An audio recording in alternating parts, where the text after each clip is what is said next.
One of APO's missions are to improve healthcare in the United States and in Armenia for Armenians in here and abroad. And we believe that our mission has a lot of synergies with COAFs, and we plan to work with them because I personally believe COAF is a great organization. They do improve healthcare and education for Armenians in villages in Armenia. How did this experience this year differ from other experiences? Because you were there 4 years ago. You did not just go to hospitals. You obviously went around. But what was more different this year that you observed, and what was special about the mission you took part in? I felt we were more appreciated this time because we went to villages and it was organized by COAF. 4 years ago, I went with my friends from APO, but we went for a medical international conference, and it was more like a leisurely trip. And we visited some hospitals, and we visited one COAF village 4 years back, but we didn't spend much time. This time it was very well organized. We spent like several hours in each clinic, and we had cancer specialists with us. We had an eye doctor, we had a gastroenterologist, we had a psychiatrist, and we had an OBGYN.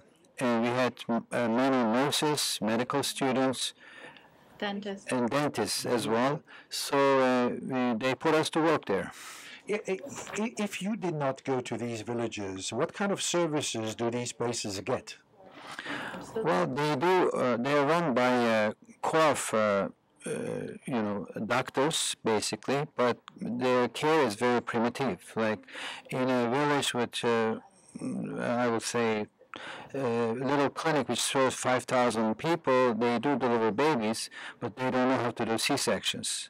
So if you have a situation where you have to do C-sections so the baby doesn't get traumatized when the baby is born, it can create major problems. And hence I had seen when I went there as a pediatrician, they will bring me some of their 4-year-olds, 7-year-olds, 10-year-olds with neurological problems. My first question was there any problem when this child was born? And yes, it was a difficult delivery. It was very difficult to deliver the child. So there is very children who are traumatized at birth, and that's why they are having neurological problems now. Daniella Baydar is listening to you very attentively. Daniella, this is your first visit to Armenia, I understand, right? No, this was my third visit. Your third visit. I'm getting my numbers all mixed up. Third visit. So you went more times to Armenia than your dad. But obviously, when was the last time? When was the first time? The first time was 9 years ago. I went with the Armenia Service Program to Armenia. We worked with Habitat for Humanity, and we also had fun touring around. Then I went the second time 4 years ago with my family, and this was the third time. What did you notice different this time? Obviously, you were a different person too, and you see things clearer. How was the whole experience? I think each time I've gone, I've seen a lot of progress being made within Yerevan and also outside of Yerevan. There's a lot of different organizations doing a lot of great work in Armenia, COAF being one of them. We saw a lot of improvements in buildings being built, and a lot of people just trying to help. A lot of Americans in Armenia during the summer trying to help, whether it be young college students volunteering and people like us. Every time I talk to younger generation, of your age, the message is I would like to go to Armenia again.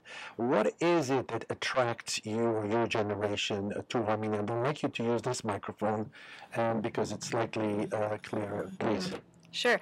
So I feel my generation, a lot of my friends and a lot of people I know love going back because we feel a connection to the people and also the land there, and just seeing the churches and things that we grew up learning about in Armenian school. Once you go see it, you kind of have this feeling of, I definitely want to come back and bring more of my family members and friends. That's what we've been doing. So I think there's something, it's kind of indescribable. You just feel a connection with it. And what do you think in your background prepare you or prepares a youngster for this experience? Being raised Armenian, going to church, having Armenian friends, being involved in the community, and it's a part of your identity. So I think once that's a part of you, it's ingrained within you. And I encourage people my generation to go to Armenia if you haven't been to Armenia. And there's always something you can do, something to help out with. You were helping out in terms of teaching. I know you're very talented. What were you more specifically doing with the kids? I went to visit different schools at all the different COAF villages and got to see the different summer programs that they have, because once we were there, it was already summer session. So they have different programs. The English Access program, where they teach students English, whereas normally they wouldn't have the opportunity to learn English. I was very impressed with. So that's one of the summer programs they have. They have a theater program where students get to, perform plays and kind of write their own material. So I was, very, very impressed with what I saw, with the technology and the the improvements being made within the schools through COAF. And I got to just kind of share my own experiences being a teacher in the United States, got to speak with the students and connect with them. Dr. Baydar, you're sitting next to your daughter, and she's so beautifully expressing her feelings about Armenia. And you, as she said, it's the family, the school, the church, the activity within the community. How does it feel to see the young generation coming up and taking over? I was very encouraged, and I was happy to see that we had several young medical students, nurses. In one case, a doctor who was going to start his residency here in the United States, he joined us. These are all voluntary people, and they were very encouraged, and they were very enthusiastic about the program. And one other thing I noticed is we really got along so well. We had fun too doing this. Absolutely, yeah. And hence, when we, at the end of the tour, everybody was kind of sad that it's over. Back to reality. So I believe most of them I talk to now, they say, I can't wait to go back. We should do this again. And it was very nice being appreciated. You said it twice, 3 times, and it's must have been a very special experience. Tell us enough how much. I mean, the organizer of COAF kept saying, "You guys don't understand how big this is for us." They kept repeating that, and that was, I think, nice. And the people, they were very humble and nice and very appreciative. They brought us food. They, it was better than getting paid in the United States almost.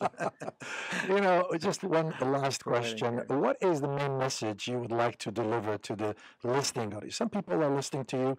They know you. They say, we're listening to Dr. Baydar. What is the main message to convey after this trip? My personal main message is from past conversations here in northern New Jersey. I sense a lot of frustration in diaspora Armenians. You send money there, but it doesn't go into right hands. Politicians are corrupt. It stinks, so it's better not to help. I don't agree with that, because poor people, they don't have anything to do with politics. That's why I like what COAF is doing, because COAF has its own office there, their headquarters, and Gar Armen is a brilliant person doing this, and they don't give the money to a politician's hand and say, here the money, do whatever you want. They run their own program. Hence, it's AAHPO was pleased to collaborate with COAF, because we knew we would help the people of Armenia. We wouldn't just help a politician get richer. That's my main message. And I think Armenians in the diaspora shouldn't stop helping. And there are different ways of helping. Every little bit counts. because the people are in Armenia desperate. I mean, we had seen patients. I had seen a girl with scoliosis here in the United States. It should have been fixed years ago. A 14-year-old who has almost like a hunchback, and the mother is asking me, "What can we do? You need surgery. I cannot bring your child back to the United States to do surgery. You need to go to Yerevan and do surgery." But you can see in her eyes she cannot afford it.